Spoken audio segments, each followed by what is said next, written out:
Have you thought about the cost of men that opt out of leadership opportunities to society? I think we're seeing it. I think we see it in the degradation of family values. I think we see it in the degradation of our institutions. When there is no leadership, this is what happens. America has a shortage of male leaders. Men are quietly checking out of leading in their communities, their own homes, and even their own lives. Is this the great destiny of my life? Is to just bring home paychecks and be sad, sit in a cubicle all day and make money for somebody else? Is this my purpose? This is what God called me to. Is to look another man in the face and say, don't worry, man, there's more. This is Frank Schwartz. He's the CEO of F3, which stands for Fitness, Fellowship, and Faith. Men at over 5,000 locations across the world join free, peer-led workouts at 5:30 a.m. that are outdoors, no matter if it's freezing, blistering, raining, or snowing. You're the CEO of a 100,000-man movement. Currently, we ain't done. The mission of F3 is to plant, grow, and serve these small workout groups for men in order to invigorate male community leadership. One of the core principles of F3 is that it's peer-led, right? It's all volunteers, and if you come out long enough, we'll say, hey, it's your turn, you got to lead. We want to teach men leadership because if they learn how to lead, then they can take that home to their families. By the end of this episode, you're going to walk away with a blueprint for real leadership. You'll have a deeper appreciation for where your leadership matters most. You'll also discover the F3 movement, and that just might change your life or the lives of men you care about who really need to hear this episode. F3 ain't going to change the world. That's not what we're for. We're here to change men who will change the world. This is Army of Normal Folks, where our mission is to make service easier for all of us, and together, change the country.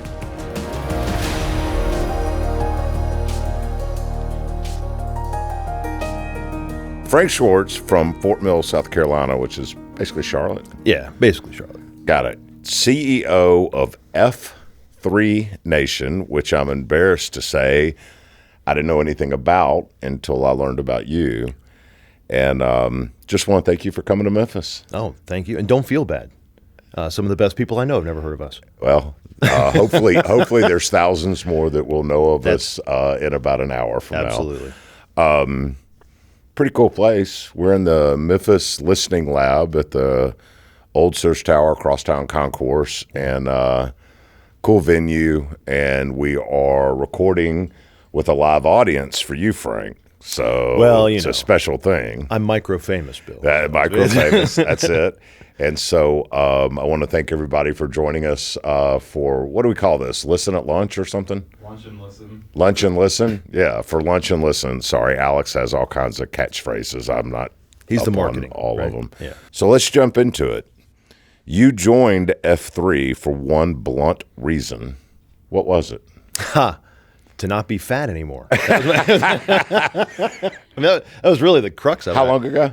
So that was 2014. So I guess I'm finishing up year 12 of this deal. And, so what'd you look in the mirror and they have these things called Planet Fitness. They do. I mean, why it's very F3? true. What was very the deal? True. So, I went to the doctor. My doctor, it's been my doctor since we moved to Charlotte 20-something years ago, and she was like, look, you got high blood pressure, you got high cholesterol, you're overweight, you got sleep apnea. She's like, you're basically just a stroke waiting to happen. And I was like, well, thanks for that. I appreciate that. And so it was like, she said, basically, like, either you start actually exercising like I've been asking you to for years, or you can be on some medicines. And I said, I don't want to do all that. So she says, well, then you better start working out. So I started going to the gym. Like I did a YMCA thing, right? And but I kept hearing about this F3 thing, F3. And I knew a couple guys who had been in it, and there's a guy that I worked with who had lost some weight and stuff and was looking pretty good and looked like he was feeling good about life. And so I said, hey, man, what have you been doing? And he's like, well, I've been doing this F3. And I was like, what? Why does everybody keep talking about F3? Like, what is that? And so he explains it and told me kind of what they do for workouts and stuff. And I was like, well, I'm not doing that. Like, it was terrible. Like, it was the worst. It was very hard. Like, it's what it sounded like to me. You know, I was like, I'm more of like a jog on a treadmill for a mile and go and pretend I know what some of these machines do. And that's, that was it. So So I decided just one Saturday, I was like, you know what, I'll just show up. Like, we'll just see, right? How bad can it be? It's November. Bad choice. It was probably one of the colder days of that year. And I went out there, and Bill, I had never really exercised in earnest, since like high school, and so, I mean, it was horrible. It was an hour long. And one of the core principles of F3 is that it's peer-led, right? It's all volunteers. And if you come out long enough, we'll say, hey, it's your turn. You got to lead, right? You don't get away with just showing up. Everybody has to participate, and not just in the workout, but also in the leadership of the workouts. So the way they did it on Saturdays then used to be they would do two halves. It's an hour long, and they would do, one guy would lead 30, another guy would lead 30. But I didn't know that. I mean, I just had showed up out of nowhere. And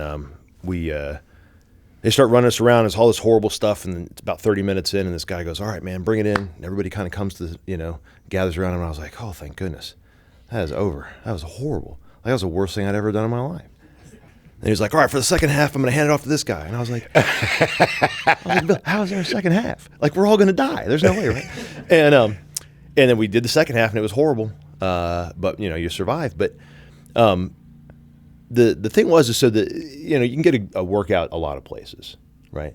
And it's a little bit of a misnomer to call us a fitness group. We use fitness, right? That is kind of the Trojan horse, if you will, to get a man to come out, right? But really, it's about, and not ironically, an army of normal folks, right? But it's about community.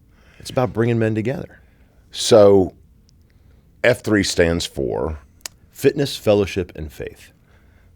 All right. So I went down a rabbit hole. I had on my underwear and one sock, and it was late last night, and got on my computer. There's a visual. That's a good. Lisa's out of town, so I disturbed absolutely nobody. Noted. And I watched a couple of videos, and what I saw was a bunch of people about my age jumping curbs, lifting cinder blocks,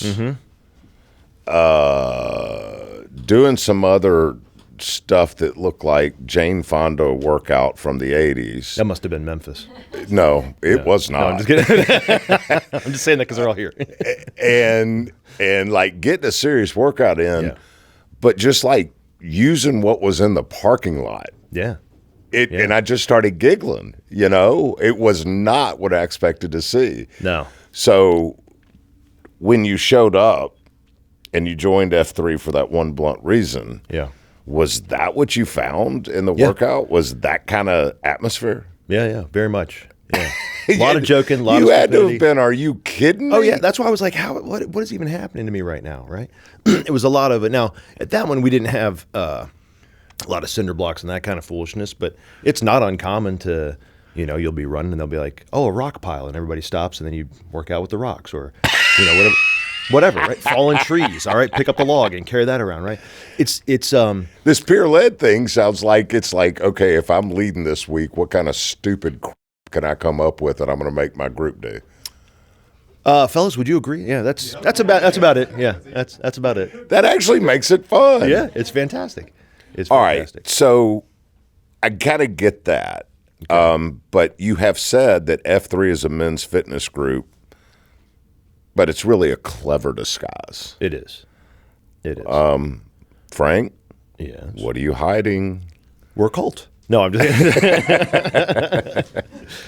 No, it's the mission of F3 is to plant, grow, and serve these small workout groups for men in order to invigorate male community leadership.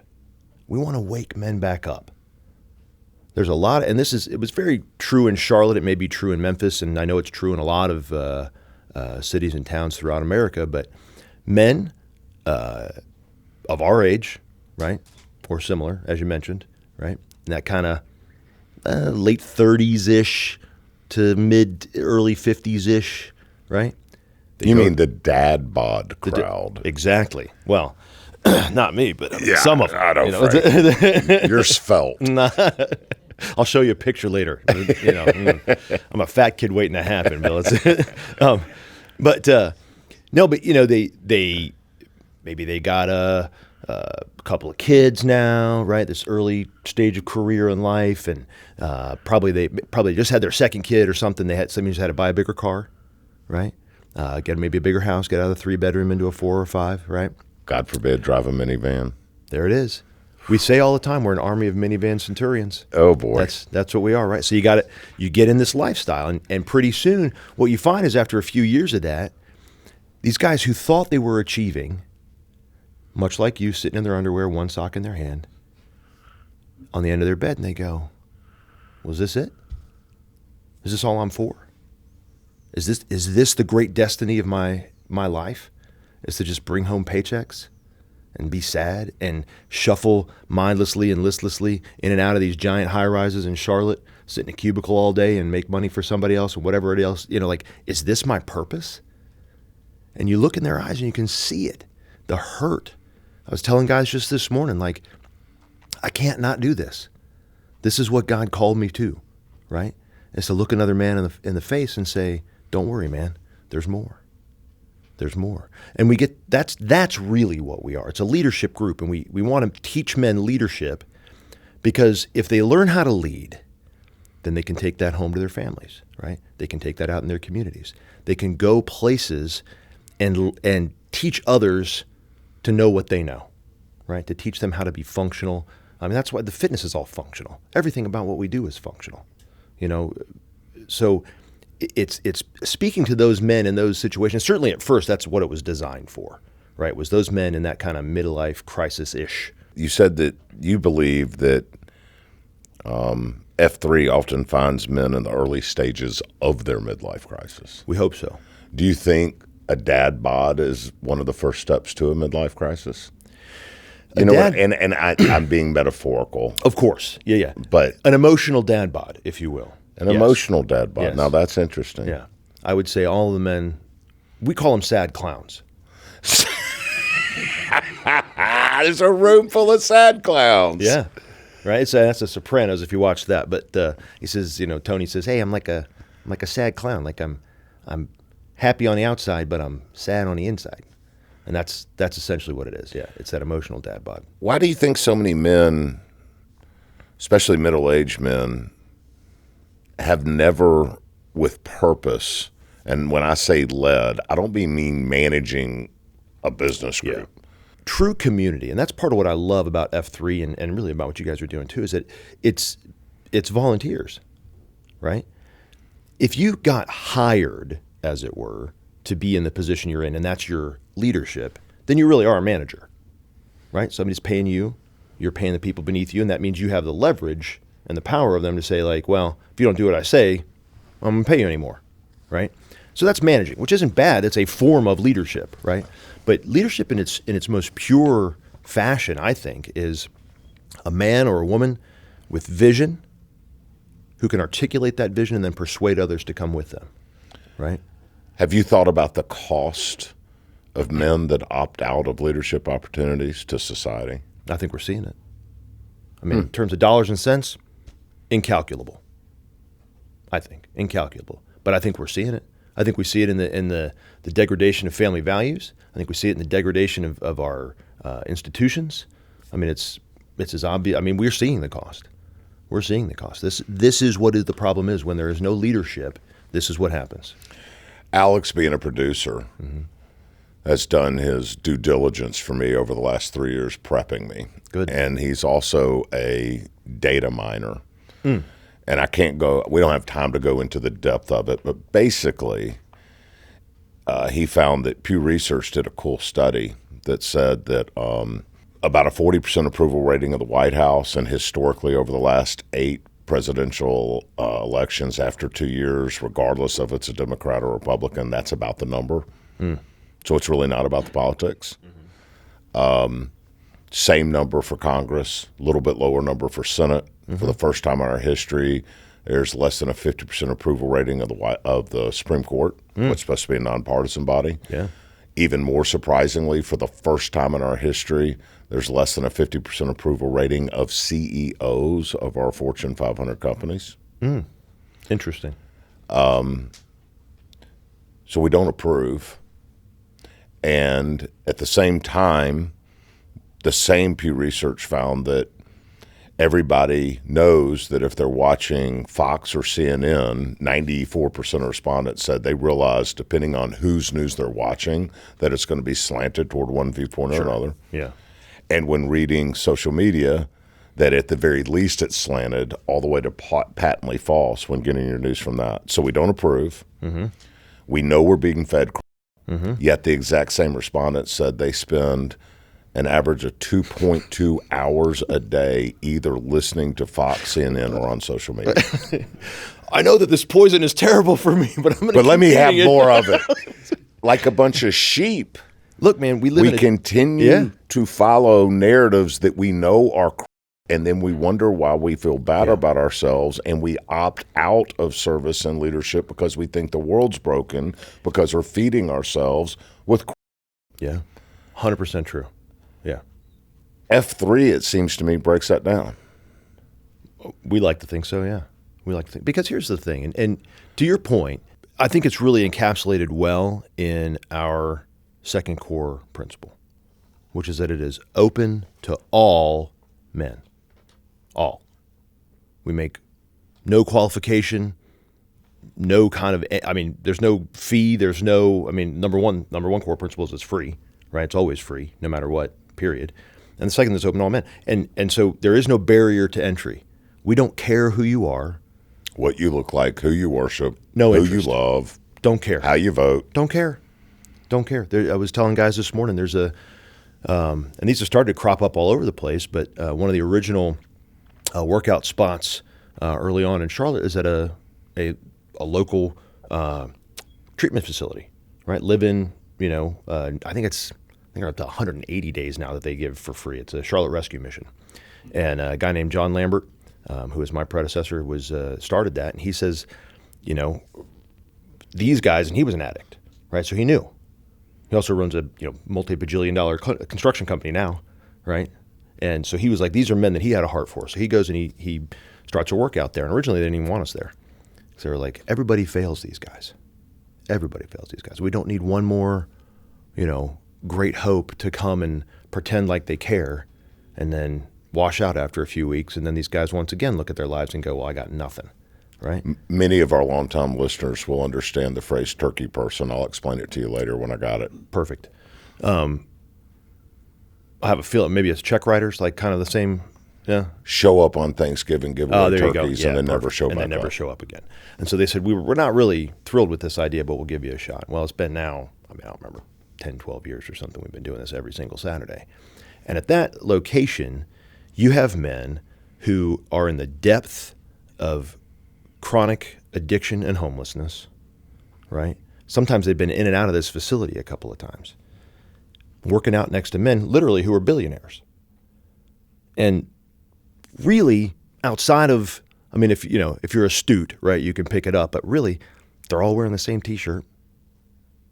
Nobody asks, nobody cares, right? I only know because I know the guys, right? If you know them maybe, but they don't look at it and go, this guy's less, or, oh, he's a project, or whatever. We really have a true deep ethos of every man is every man. God created every man to be a leader. He created every man to be successful. He created every man to have purpose in his life, whatever that purpose is. Some purposes are bigger than others, right? You reach thousands and thousands of people, right? Other guys, that may not be their deal. That might not be where they're called to impact. But we believe that every single man on this planet has been called to impact. And so our intent is to go and to find them and to unlock them and to give them leadership skills and purpose and to set them free. That's all while lifting cinder blocks. It's the weirdest and jumping thing. curbs. Bill, if knitting was the thing that brought men together into community and unlocked their hearts and minds, we would knit with a fervor unknown to man. That's what we would do. It just so happens that the workout's a pretty good way to get guys in. So F3 isn't therapy. It's not therapy.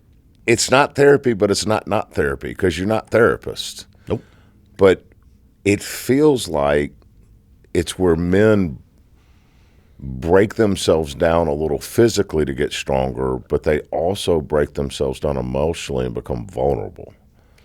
The end of Is that 100%. Yeah. The fifth core principle of F3 is that it ends in what we call a circle of trust. isn't that from Meet the Fockers? I'm watching you, Fokker, right? Yeah, exactly. I probably.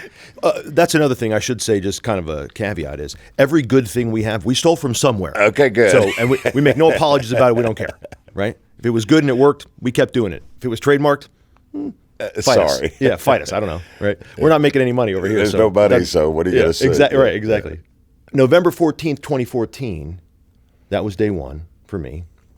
And we finished this workout. Now, again, like I mentioned before, I thought I was going to die. And I'm out there in my, very sexy, all gray, Rocky sweats, looking like a weirdo. I mean, guys are like, "What are you wearing?" I'm like, "I don't work out in the cold. I don't know what I'm doing," But that was the thing, this circle of trust, this place where men can finally, there's a place where men can share.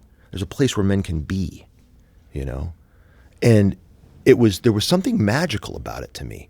We got to the end, and what they do, we do the idiot nickname thing and all this kind of stuff. That's part of kind of the tribalism of it all, right? I mean, you go, money and Yeah, I'm going to ask you about that in a minute, because I think that's I'm happy hilarious. It's fantastic. But we do all that, and then the final thing you do is you come in close. After the hour workout. After the hour workout, after all the announcements and all the naming and all that kind of stuff, you come in close and you lay your hand on a brother. And depending on where you are in the world, it takes different forms, right? Or depending on who the guy is that led that day, it takes different forms. If the guy was a Muslim, he may offer a Muslim prayer, right? That may be his jam. And obviously where we are in the South, it's predominantly Christian, so you might have a Christian prayer. The guys that are up kind of in the Pac Northwest, right? There's not a lot of religious fervor or belief, and so it might sound more like an inspirational shout out or something like that, right? But there's always something that you bring there. And the way I said it this morning, and I've said it a lot, is you come to either share your burden or your joy. And a burden shared is half a burden, and a joy shared is twice the joy. And so we've created a space unintentionally, mind you, at first, right? Now very intentionally, but at first kind of accidentally stumbled on it. But we've created a place in a world where these kinds of places have been hollowed out, where men can come together and lay a hand on a brother and feel good about the fact that, you know what, I just shared with this dude that my daughter's going through something horrible, right? And then within the next, before I make it back to my car, he's going to come over to me and be like, "Hey man, I had something similar in my life. Why don't we get coffee? Why don't we talk about that?" For all of our listeners, I watched this video, and when you say laying hands, I don't want people to envision an altar call at church where people are laying hands on them. It's more like a football huddle. It is. It's very good point. Yes, it's we call it a ball of man. Like you just get A all in there. ball of man. A ball of man. Just make a big ball of men and just get sweaty and it is very much like a football circle where you're all facing each other, but a little bit of tenderness, a little bit of care. God forbid. Right. God forbid a man show tenderness, Right. or feel confident enough Yeah.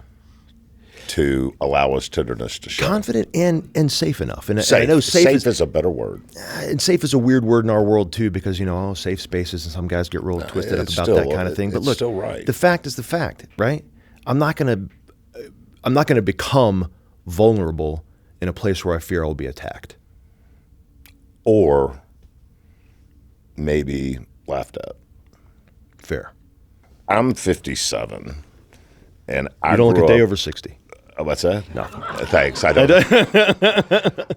And I, my generation, or at least how I grew up, was we didn't have a lot of catchphrases for stuff. We just said what we thought and rolled with it. And there's good and bad to that. Sure. In today's world, there seems to be a catchphrase or a title for everything. So when I think about masculinity, as I'm thinking about F3, The two are basically synonymous, Bill, so it makes sense. I understand. But see, here's the point, because of that tongue-in-cheek comment. I think about the terms toxic masculinity, bro culture masculinity, soft masculinity. What is an F3 masculinity? Real masculinity, true masculinity. Tell me what that is. We would say virtuous masculinity. That's probably the way that we would phrase it. Masculinity to us, most of the things you described there, like the bro culture, these red pill guys, or whatever, and the Andrew Tates and the these kinds of guys that are out there. I don't believe that that's masculinity. I don't think there's such a thing as toxic masculinity. I think that's masculinism, right? Much like feminism or other isms. Essentially what you've done is you've taken this thing that really is beautiful and holy and good, and you've turned that into your God. You've turned that into the thing that you worship.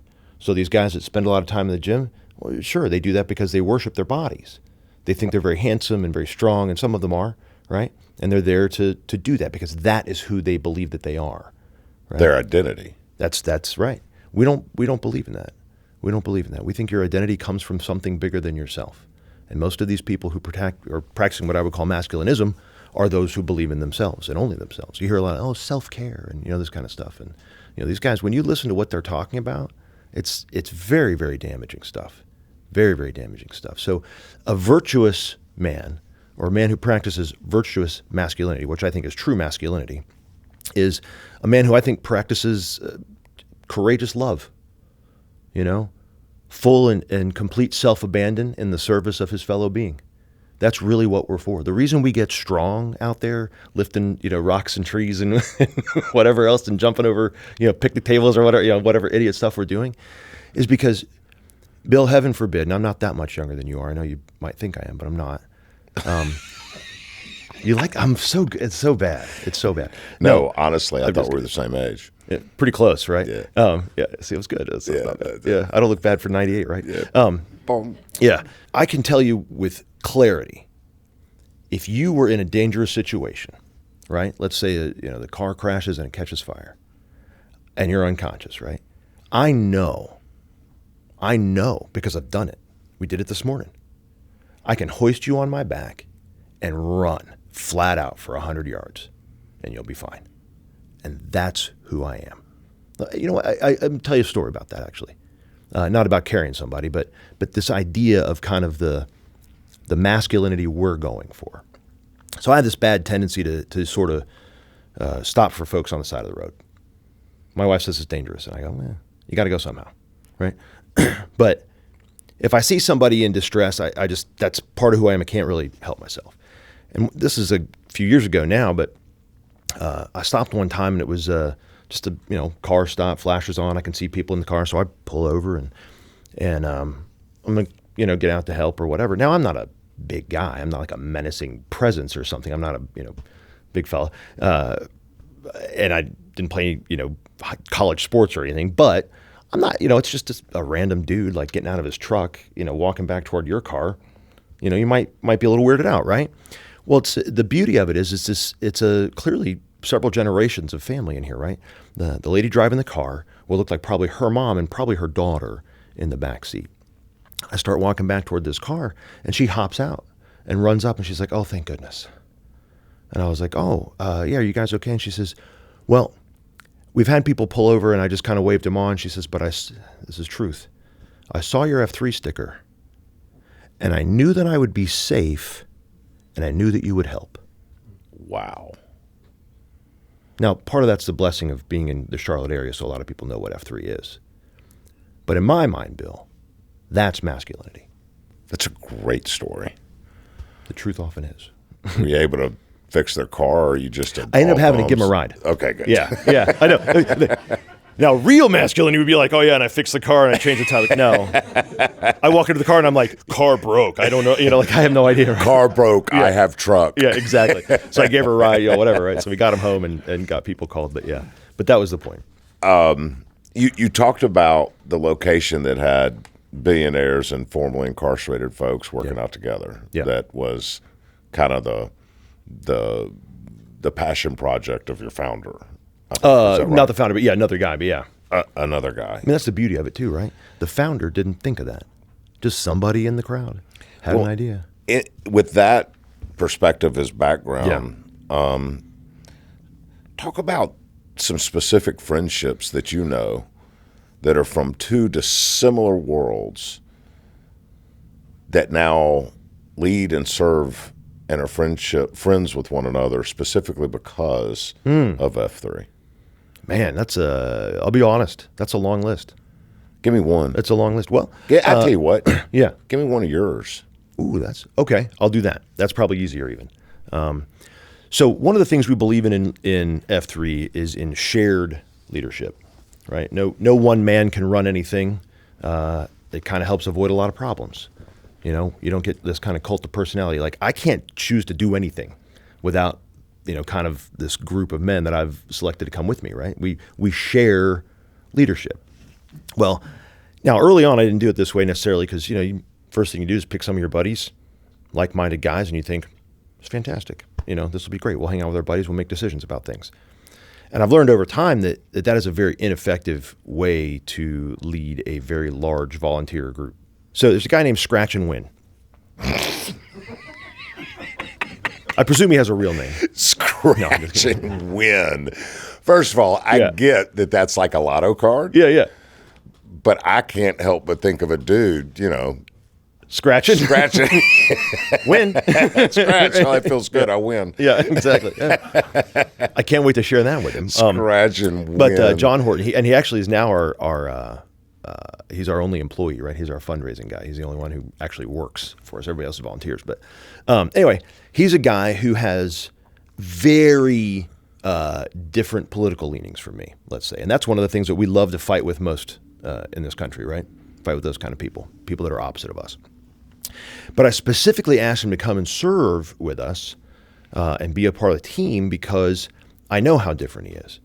Now, I probably shouldn't even share this. I'm sure this is the first time some guys will ever have heard it, but we were on a retreat as a leadership team, and John and I don't want to say we almost came to blows, but it was warm. We'll just say that. It was warm. Disagreeing over something, right? Now, it's a guy that normally you would be like, forget that guy. I'm done. It's over. He's dead to me. Throw him off the team and we move on, right? And get done what we need to get done. Well, some good advice from guys on that team, come to me and say, well, he doesn't believe in God. I have a very strong faith in God, right? He doesn't believe in a lot of the social things that I do and vice versa, right? There is nothing about us that is, outside of the fact that we're both men and, his age he's a fair amount younger than me and whatever, but we shouldn't match on paper, and we shouldn't, especially after fighting with one another and disagreeing so vehemently about certain things. There's no way that we should be getting along. And yet, just before I came here even, he's calling me going, hey man, anything else you need for the trip? What else can I do for you? And you're going to be gone. Does your wife need anything? Blah, blah, blah, blah, blah, all this kind of stuff, right? And he is one of my dearest friends. I disagree with him so strongly about so many things, that he still does and believes, whatever. And so we don't fight and yell anymore, but those kinds of stories, there's guys who, on paper would like, why would you ever talk to this dude? But some of the greatest friends I have are, there's up in the Northeast, there's guys who I worship very differently, non-Christians, very different, different colors, different, all this kind, and when you remove all of the stuff that the world tells you you're supposed to pay attention to make you part of the same group, if you remove all that and you can get a man who believes in his heart what the mission is, what he has as a mission as a man, we can disagree about whatever you like, And so, I call this guy now because sometimes when I'm upset about something else, and I'll be like, hey, I need a different perspective from my own because my perspective is just making me mad, So I need somebody to tell me to get my head out of my rear end so I can come back around and be a normal person again. Like that's the kind of thing that happens all the time. And that only happens with fellowship and trust. It happens with fellowship and trust. And the way that we build fellowship and trust a lot of times, this is part of why the workout is so useful, is, Bill, you seem like a reasonably trustworthy guy. I have no reason. I watched you on the film and all this kind of stuff. You seem like a good dude, like a guy I would really love to be around. I could probably learn a lot from. I get that sense, right? But I don't know. You're not battle tested. Fair enough. Right? So I think you are because I've watched, I've seen enough evidence, right? But I mean, but another guy who hasn't been out there in what we call the gloom, which is that early morning hour before the world is awake, right? Another guy who hasn't been out there and sweated with you. There's just a different kind of thing. And you build that trust and community. I can tell you dozens, hundreds of stories of men who it's like, hey, fellas, in fact, come in here. Somebody was like, you're headed to Memphis. And no, hold on. I know you're laughing because you think you know what I'm about to say. You're headed to Memphis. I got a buddy whose brother is really struggling right now. You wouldn't be able to maybe get him in touch with those Memphis F3 guys and pull him out to a workout. Right? That's cool. And that happens a dozen times a week or more, constantly. Guys calling me or calling around and going, hey, another quick story. I'll try and be quick.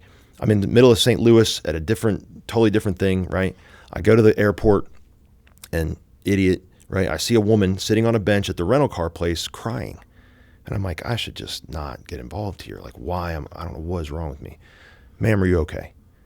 And she starts telling me the story about all the different things that have gone wrong on this trip as she's trying to visit her son who is ill and she cannot get to him. She's from New York and she's tried desperately and everything has gone wrong for her.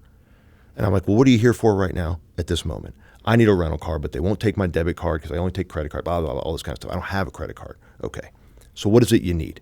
I need a ride from here to X place where her son is, and then we can figure it out from there. And I said, hold on a second. And you just call the local St. Louis guy. And he goes, yeah, I know where that is. I'll be right over. That's community, right? That's what we're building. Under the guise of leadership, I think the greatest leaders of our time served. If you think of Gandhi and Sure. Mandela and Lincoln and King, and the list goes on, when you think of them as some of our world's greatest leaders ever. But if you look at their actions, in order to leave, they served. And that's exactly what you're talking about. It's just service. I would say yes, service, but not but what in a way that is counter-cultural to what you were talking about before, the turkey people. Right. That's That makes sense. service, right? This is real service. This is actual abandoning yourself in order to serve and care for your fellow man. Look, man, I played 5 sports in high school. I'm a football coach. Male I model. like hanging out with dudes. My 2 sons and my father-in-law, the 4 of us take a guys trip every year somewhere. Love it. 3 generations. We have a blast. And when you're around dudes, there's a thing called dude humor. We don't do that here. And one of the most endearing things, as I found out about you guys, is you guys embrace some serious dude humor. I love it. It's like, Sure. There's a guy right now who's a buddy of mine who had all kind of teeth problems, and so he had all his teeth pulled, and he's getting dentures. Well, the 3 days after he had his teeth pulled, before he got his dentures, That's a fun 3 days. I had called up one of those delivery places and sent him some soup for lunch. Very decent of you. I wasn't worried about he was hungry. I just thought it was funny that he could only eat soup. Right? Exactly. Yes, 100%. Then he got his dentures, and they were a little extended out front and too long, and he Perfect. looked just like the donkey in Shrek. And so I sent him a Shrek doll. Perfect. Yeah. Yeah. And he's going to check me just as hard about being fat and ugly Right. and formerly redheaded and whatever, okay? So, I love dude humor. Yeah. I love dude humor in a locker room. Sure. I just love dude humor, and I don't expect a lot. In fact, some of the things that me and my buddies or my sons think is hilarious, Lisa looks at me like we're just the biggest Oh, yeah. jack idiot Neanderthals on the face of the planet. But I don't care because she's not a dude and she's Right. not supposed to get it. You ain't welcome here anyway. It's actually best humor if she doesn't get it. Yeah. If she appreciated it Then would, yeah, I missed. I'm with you. Yeah. Yeah. So you call half squat while holding your ankles monkey humpers. You call push-ups Birkins. You call pike push-ups Carolina dry dogs. Mm-hmm. I could go down the list. Here's one. Spider-Man mountain climbers or Peter Parkers. Mm-hmm. That's great. Progressive sit-up, flutter kick combo as a Captain Thor. Mm-hmm. Wide arm push-ups or workins. We actually call those Larry Craigs now. Okay. If you remember that story. I mean, the list goes on, and then some of the true legendary names are flying squirrels, pickle pounders, squirrel splats, primate humper-o-rama. Yeah. That gets sometimes into the monkey's just not bestiality. enough. The primate humper-o-rama is what That's you get pretty- arrested for at the zoo. Exactly. Yes, 100%. Tour de Humpers, Blockies, Crawl Bears, Copperhead Squats, and Bataan Death March. And your name is? Dark Helmet. Dark. That is the stupidest stuff I've ever read in my life. Yeah. Oh, thank you. What gives? It's funny because just before I got on the plane to come here, my wife last night was scrolling through Facebook. I don't know how these things ended up in her feed, and she sees some guys from I don't know where, and it's 4th of July, and they've got their American flag Ranger panties on, and they're doing all kinds of crazy poses and stuff. And all I heard, like, no context for this, right? She just goes, "Your friends are idiots." And I was like, "I'm sorry." I absolutely love it. Right? So, couple things with that. One, I mean, we could come up with something that's a little more descriptive so you knew what it was, right? But monkey humper's objectively funny. It's just funny, absolutely right? hilarious. It's a funny thing to say. And so, with all of this growing up that we have to do so we can, accumulate more and more crap. There we go. That doesn't mean anything. I figured this was it. I was 100% hoping you would say this because good. It felt like being childlike is helpful. 100%. Yeah, 100%. There's not a lot of places in the world after 8 a.m., I should say, right? Where, maybe even after 7, right? Where it's acceptable for me to say things like monkey humper, right? I'm not sure it's appropriate right now. But It's my show. I love it. It's fair enough. All right, good. All right. Right.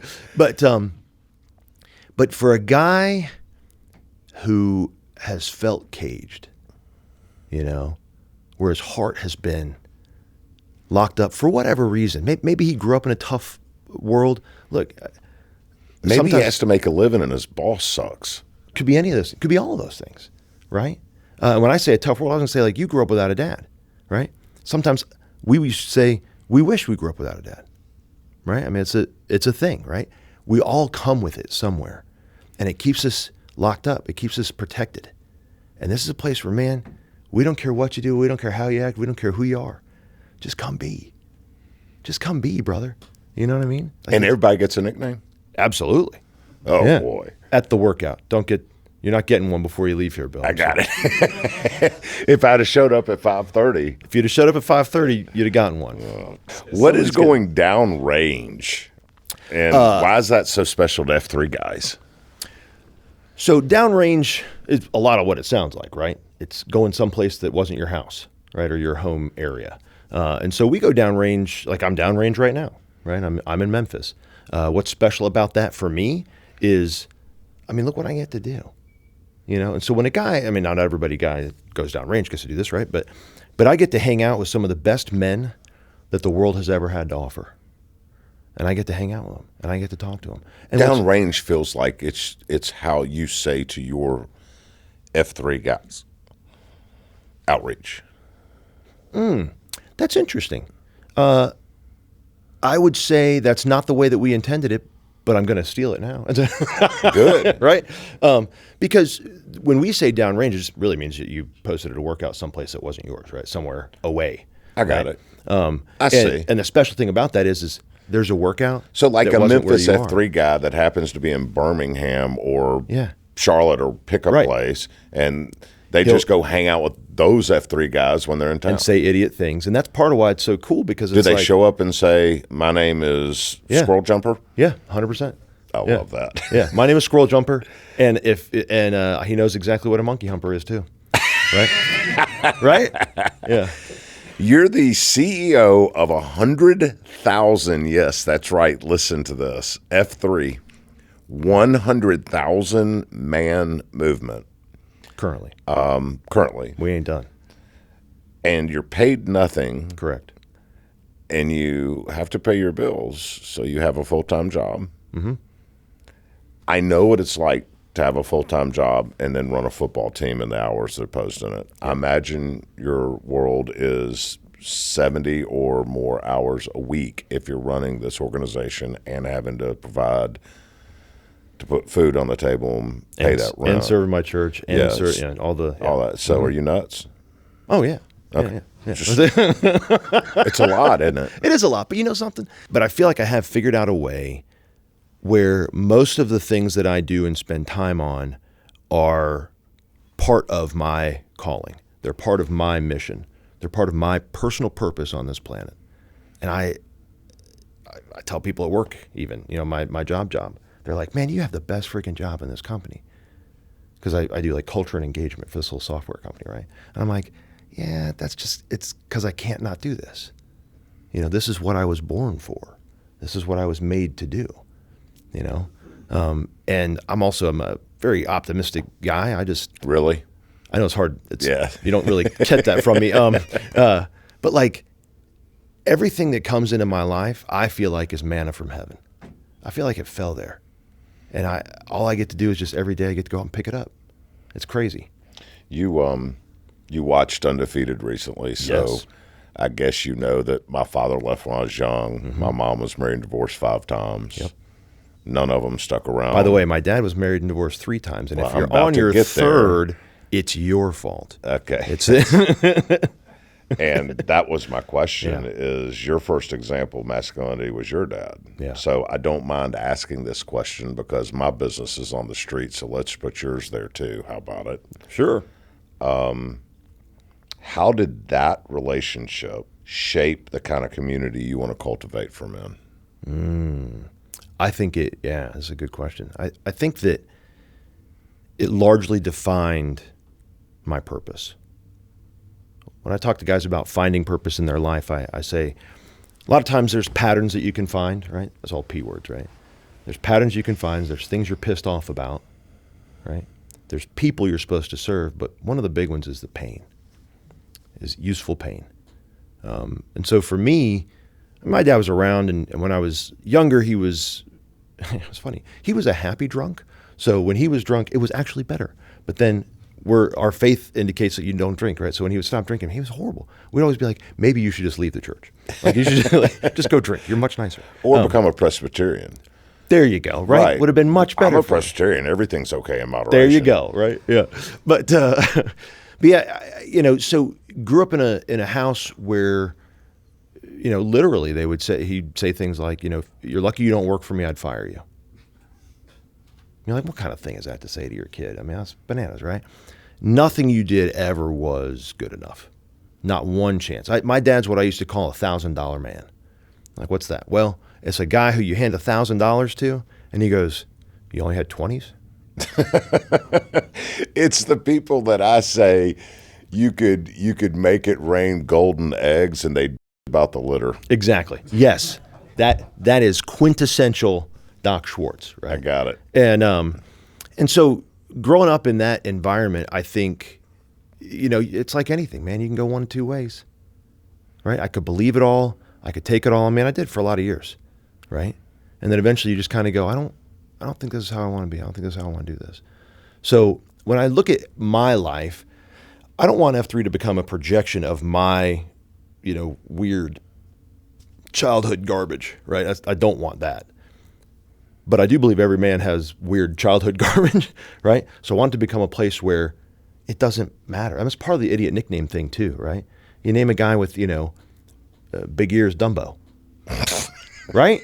Because we want him to understand, like, none of that matters, man. Like, that's all just stupid stuff. All that stuff that happened when you were a kid and stuff you got picked on or wherever your dad did or didn't leave your life or whatever, none of that matters. You're the master of your own destiny here. Like, you get to pick up from here and decide what you're going to be and how you're going to be. And that's what I want to create. That's what I believe in. I believe in a world where literally, and I've been called delusional, I'm okay with it, where literally every man in every culture in every corner of the world knows what he's there for, knows why he exists, and knows how he, but by virtue of that, knows how to serve his fellow man in his community. You led or were with, I don't know if you led or were just with them, the F3 Men of Memphis today. Yes. I'm ashamed that I did not know that there was an F3 Memphis. I'm a little ashamed for you. Yeah. No. It was at Shelby Farms, which is a cool place. Awesome place. It's actually, I think somebody can correct me if I'm wrong, but I think it is the largest inner city park in the United States. Second largest. Is that right? Second? Central Park. Yeah. It's huge. Yeah. I mean, it's massive, and it's really had a lot of development over the last 10 years. It's pretty nice. So you went out there. Yep. First, how many were there? 84 guys. 84 guys? 84 guys. How'd they treat you? Helmet, dark person, whatever your name is? With the appropriate amount of poorness. So today, before this, you met 83 F3 Memphis men and got in an hour workout, and then y'all huddled up and said some stuff. Our boy, God, get it. Sorry. Is that a real one, or are you going to say? I was gonna cut. I know it's Cheesehead. I was gonna say, but I was debating because I renamed him this morning because when I met him, his shirt wasn't on, and so I said, man, I didn't know it was nipple day here, and so I started calling him Big Nips the whole workout. He doesn't even really have particularly large nips or anything, but anyway, so Cheesehead, he started his vehicle, ran it for 45 minutes, and brewed coffee on his tailgate. That's how we roll, right? So we did the hour workout, came back, and these guys, it was amazing. There was a table set up, and there was coffee and water. I mean, it was like this whole, and I would say probably, I don't know, half or more of them stuck around and fellowship with each other. Just talk about stuff, you know? So it's what it's supposed to be. It's what it's supposed So to be. the Memphis F3 Club gets an A. If I was auditing, I was auditing. Yeah, A+. We also called Memphis the land of rules. That's a throwback to an old reference, but because these guys like to be very, very specific in how they do things here at F3. They got it pretty well systematized. They're doing real well. Yeah. You guys have built something remarkable, I think. But at its core, one of the reasons why you're such an interesting guest to Alex and me is that you're just normal people showing up for normal people, ultimately. Yeah, 100%. The man out there or the wife out there who has a husband who's listening to us, not the husband, but the wife's listening to us. The man who thinks it's just too ordinary to make a difference, or the wife that sees in her husband a degraded version of what she fell in love with. What does F3 say about what just one normal person can actually do? We often say, because people look at F3 now that we have, we're known a little bit in certain places, and they know we have some size, to our ranks and things like that. And I get a lot of guys who say things like, oh man, F3 ought to, fill in the blank. Pick a number. Yeah, do something. whatever it might be, right? And we often say that man, F3 ain't going to change the world. That's not what we're for. We're here to change men who will change the world. So to a one guy who thinks he can't make any difference, I think he needs to probably step back and decide what difference really means. He needs to figure out that it ain't building some big, massive, $1 billion company or flying to the moon or any other of that nonsense, right? He needs to recognize it. I have done a lot of speeches all over the place, some big ones, and all that. And one of the things in the leadership speech that I do is you can probably be the most effective, most important leader and servant without even leaving the front door. Your spouse and your children, your family. 100%.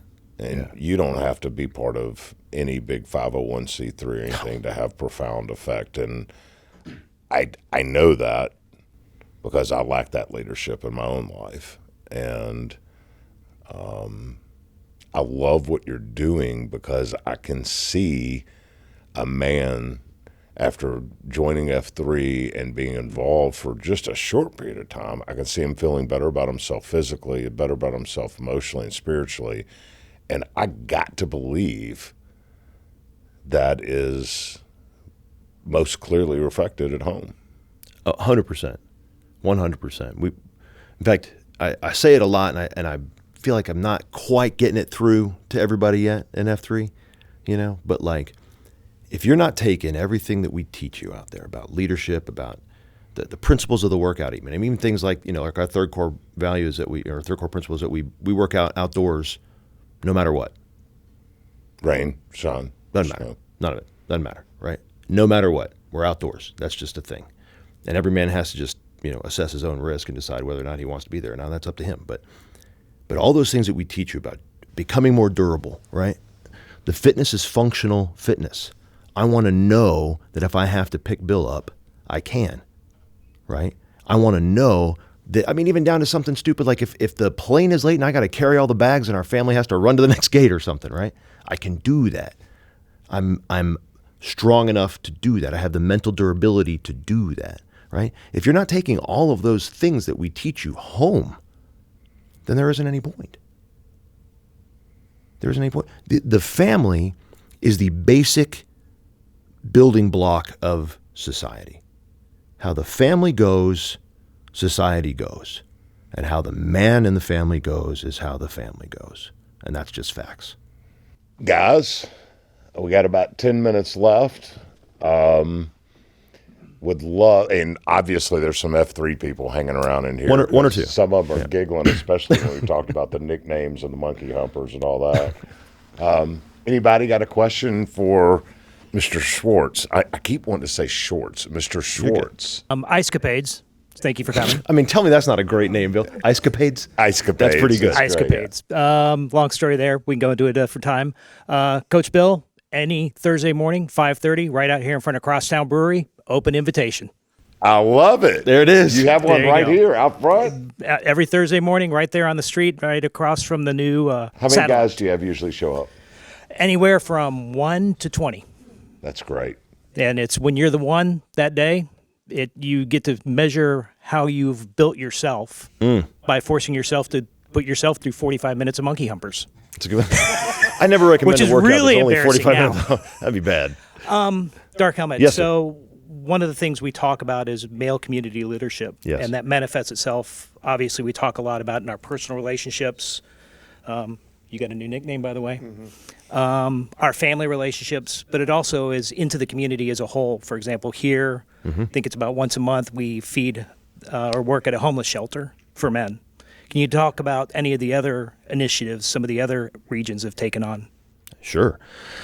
I would say that, well, first of all, I'm glad you asked that, because I think sometimes guys think that when we talk about male community leadership, that it's like they got to go start something, and that's what it means to be a leader, right? To sit atop an organization somewhere or something like that. And it's just not true, right? Leadership happens everywhere in an organization. My dream, one of the dreams I would have for F3 is that we would be, guys don't like this term sometimes, but bear with me, but we would be an organization of infiltration, right? We would go and we would say, hey, I don't need to start the Red Cross over. They've kind of nailed it, right?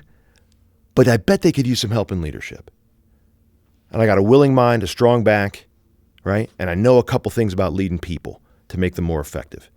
So I love the ask that, because that's really the ultimate dream, right? Is that we wouldn't go start some big thing, that we would just go and be in all the things.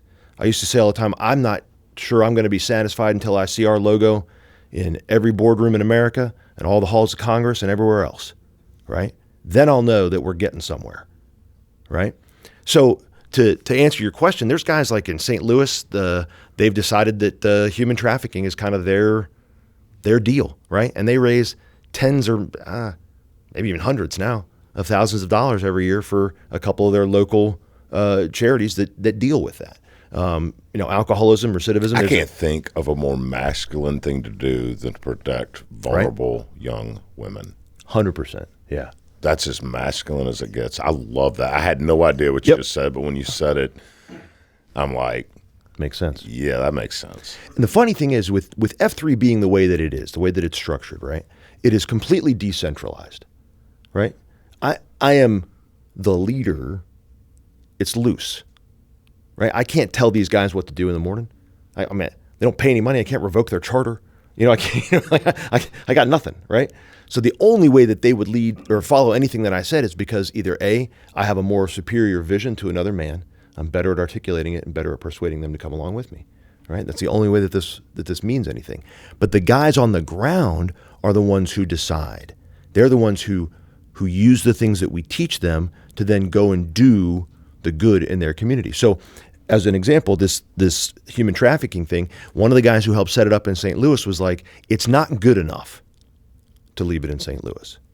And so he took all the things that he learned, all the principles that he learned about dealing with these, the local charity and all this kind of stuff, wrote himself a playbook, and has launched it, I think, in, 20 or more locations across the U.S. now. And is using F3 guys. Using F3 guys to power an engine to serve, not just raise money, but also to serve these. You realize that's literally an army of normal folks. That is literally. Why do you think I was so excited to be here?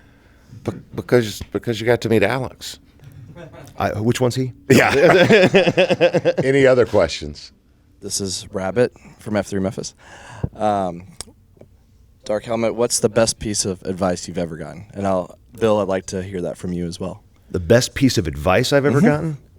You know what? A guy said to me one time, and I think this is a pretty reasonable piece of advice, never take advice from a man you wouldn't switch places with. I've heard that, and that's great. It's a pretty good one.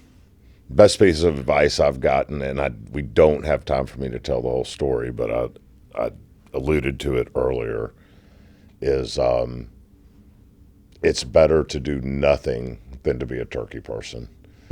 And real briefly, all that means is my first year at Manassas, I took over a team that the previous 10 years record was 4 wins and 95 losses.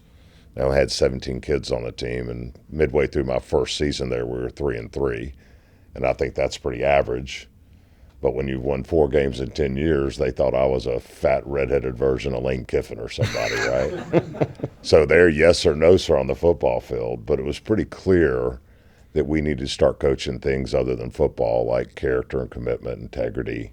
Yeah. The basic tenets that lead to a meaningful life long after the days of playing ball are over. And while the whole team was buying into the football, only half the team was buying to the important stuff. And so I went to my guy. Everybody has a guy. And I said, hey, man, why can't I get that half the team to buy in the important stuff like you're half the team? And I knew he'd give me an answer, but instead I got that dismissive tone that you get from your kids when they don't want to hear it. And he just kind of said, oh, coach, just keep doing what you're doing. I'm like, no, man, real talk. Why can't I get that half the team to buy important stuff like you're half the team? I appreciate you're all into the football, but what about the important stuff? And he said, Coach, I don't want to hurt your feelings. I said, you're not. He said, all right, real talk. I said, real talk. He said, Coach, you're trying to figure out if you're a turkey person or not. And I'm like, what are you talking about? He said, man, Coach, every Christmas and Thanksgiving, people from where you live come into New Chicago and Smoky City where I live, and they give us gifts and hams and turkeys, and we take them because we ain't got none. But then they leave, and we never see them again. Makes you wonder if they're doing that because they really care about us, or they're doing that to make themselves feel good or brag to their friends about what they're doing for these poor black folks down here. Hit me dead in the face. That's toxic charity. You know, if you're doing it because you enjoy the back slaps, or you're doing it because it looks good on a resume, or you're doing it to check a box at your company, and you're not doing it for the simple edification of someone who's not as blessed as you, you are a fraud.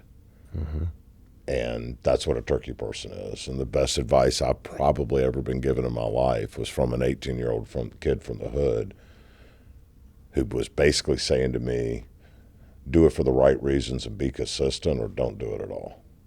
Maybe we should call that charitism. Maybe. Right? Because it's taken this beautiful thing, the love of Christ, and then turned it into this You're thing. morphing it Yeah. to fit to serve you. yourself. That's it. Yeah. which I've heard you basically say that 3 different ways during our conversation. Alex, do you have a last question for us before we sign off at all? We're good. Frank, Dark Helmet, I cannot tell you how much I appreciate you taking a day out of your life to come to Memphis and visit with us. I love that you hung out with the F3 guys. I want to thank all of you for showing up and supporting the show and supporting Frank and joining in the interview. And I can't wait for this thing to go live, and hopefully there's F3 groups popping up all over the place beyond the ones you've already done. I mean, you're going to go from 100,000 to 200,000. Let's see if we can get that many going. I love it. Thank you so much. Honored. Great story. Great work. Thanks for being here. Frank Schwartz, everybody. Thank you. And thank you for joining us this week. If Frank Schwartz has inspired you in general, or better yet, to take action by joining an F3 workout, sharing this episode with men in your life who could benefit from it, leading more intentionally in your home or community, or something else entirely, seriously, let me know about it. I'd love to hear about it. You can write me anytime at bill@normalfolks.us. If you enjoyed this episode, do us a favor. Share it with friends. Share it on social. Subscribe to the podcast wherever you're watching or listening to it. Rate it. Review it. Join the Army at normalfolks.org. Join or start one of our local service clubs. Take the 10-level challenge and buy our merch, which we don't make any money on. Any and all of these things that will help us grow an army of normal folks. I'm Bill Courtney. Until next time, do what you can.